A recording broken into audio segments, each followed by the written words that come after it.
Gender inequality in Japan, a historical perspective.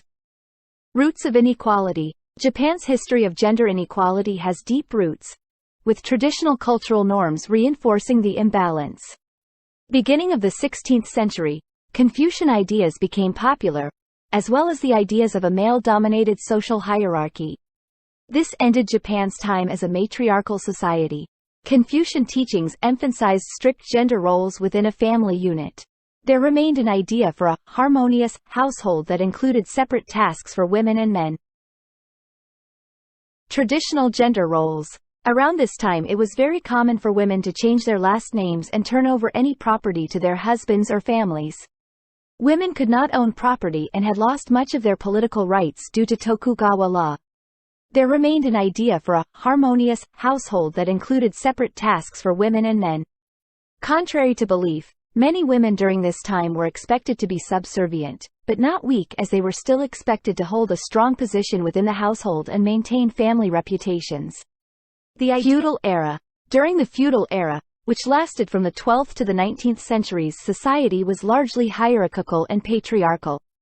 Women were expected to carry out their duties as wives, mothers, and create a stable family household.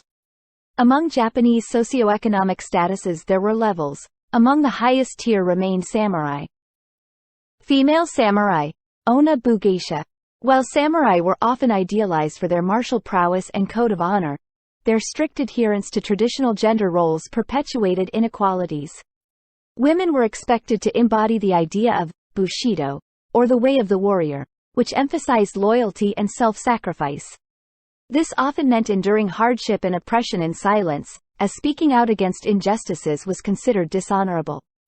Even female samurai, who were often educated, were expected to manage the household and bear children to continue their family line. Although many female samurai were respected and celebrated in many works of literature and art, most of them were defined by their relationships and contributions to their family household. Tomo Gozen. Some of the most famous female samurai include Tomo Gozen, Nakano Takeko, and Nijima Yae. Tomo Gozen is a significant female warrior who fought in some of the battles that led to the formation of the first feudal shogunate. She served samurai Lord Minamoto no Yoshinaka during the Genpei War during the 12th century. She was known for her excellent skills using a bow and sword. She actively fought in battles against her enemies and was recognized for her accomplishments. Most of her early life remains hidden in history. Even her name, Tomo, was not her real name and was referring to the designs of her shoulder pads. Most of her stories come from stories and plays retelling her victories in battle. She was portrayed as a fearless warrior and was able to face adversity from the constraints of tradition. She served as a role model for women who defied the gender norms that were set in place during that time. Meiji Restoration. The Meiji Restoration was a pivotal period in Japanese history that lasted from 1868 to 1912. It marked the end of the feudal Tokugawa shogunate and the restoration of imperial rule under Emperor Meiji. The restoration aimed to modernize and westernize Japan, transforming it from a feudal society into a modern nation-state. During this time of industrialization, the exploitation of working women was very common and women still had very little power in society. Though the working class was growing, women were still paid very little as opposed to their male counterparts. The government had also created laws such as the Civil Code of 1898 during the Meiji period that was able to reinforce gender roles within a household. This made it so that women were legally listed as minors in a household. Despite this, the Meiji Restoration brought on the emergence of the feminist movement as Western ideals began to spread in Japan. Kishida Toshiko was born in Kyoto, Japan, in 1863. During this period in Japanese history, there was an emergence of new reformations that were taking place. The feminist movement in Japan was very much brought on by Western ideas and focused on the increased status of young Japanese women. In her early life, she was an incredibly talented writer and served as a potential candidate for serving the Meiji Empress court. Despite being from a non-aristocratic family, she was appointed as a court attendant and spent the majority of her time as the Empress' personal tutor. She later left the court to become a speaker for the freedom and people's rights movement, where she traveled to rural areas and did presentations on opportunities for lower-class citizens. Throughout her life, she was a vocal advocate for social justice and equality. Throughout her career as a speaker, she was arrested multiple times but continued to work on the movement. One of Kishida's most notable contributions to the women's movement in Japan was her involvement in the founding of the Seitosha, Bluestocking Society, in 1911.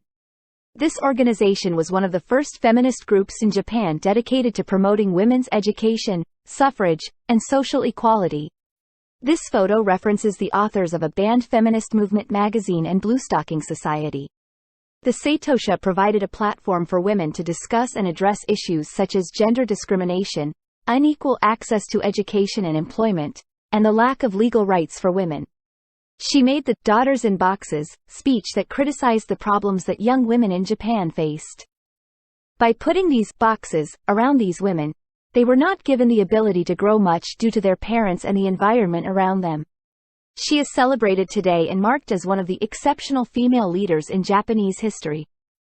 If it is true that men are better than women because they are stronger, why aren't our sumo wrestlers in the government?